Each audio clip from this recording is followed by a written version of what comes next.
ny zamanidrado mitsika an-tsabo anahy ty raha ndraiky fa efa mazagna voliky maratra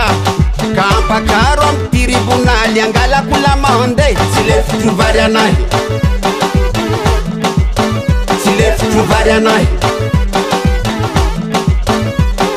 azafady président magnatika fivoriagna vo le fitamena ny zamanidrado mitsika an-tsabo anahy ty raha ndraiky fa efa mazagna voliky maratra ka ampakaro amy tiribonaly angalako lamande tsy le fitrovary anahy tsy le fitrovary anahy eto aby ny vavolombelogno nahita maso zio toto foraisagna ambariko ranondraja monigny antsabakoko bango dadiny binambanagna ny soni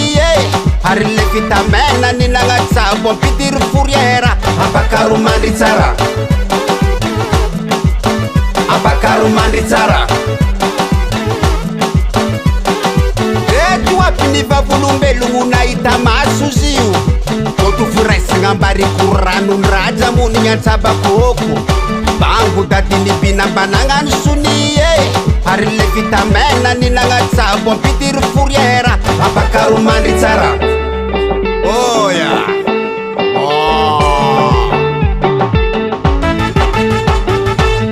savaligny zamanidrado savaligny zamanidrado ihinagny vary ihinagny tsabo ambarako fanjakagny fanjakagna ny mapara setratra mokolokony vakiparare na iola zamanidrado iafaky iavoka fanangalako misie nampakarigny tribunal économique devant substitut namboakadidy procureur mbia greffier en chef secrétaire si efa ny affaire à faire l'amende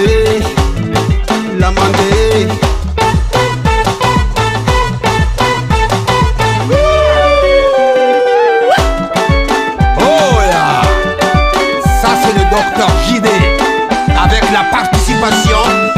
du génie de l'arrangement Daval à la guitare solo Gino ampakara tribunali angalaku lamande ampakara tribunali angalaku lamande witandade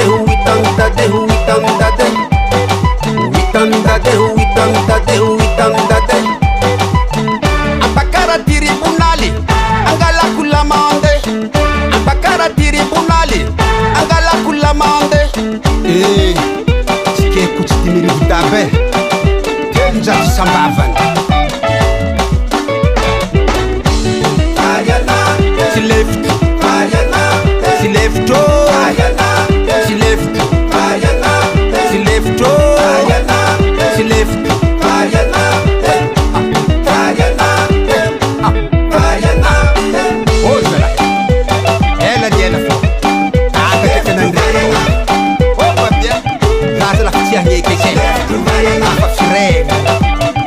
varinay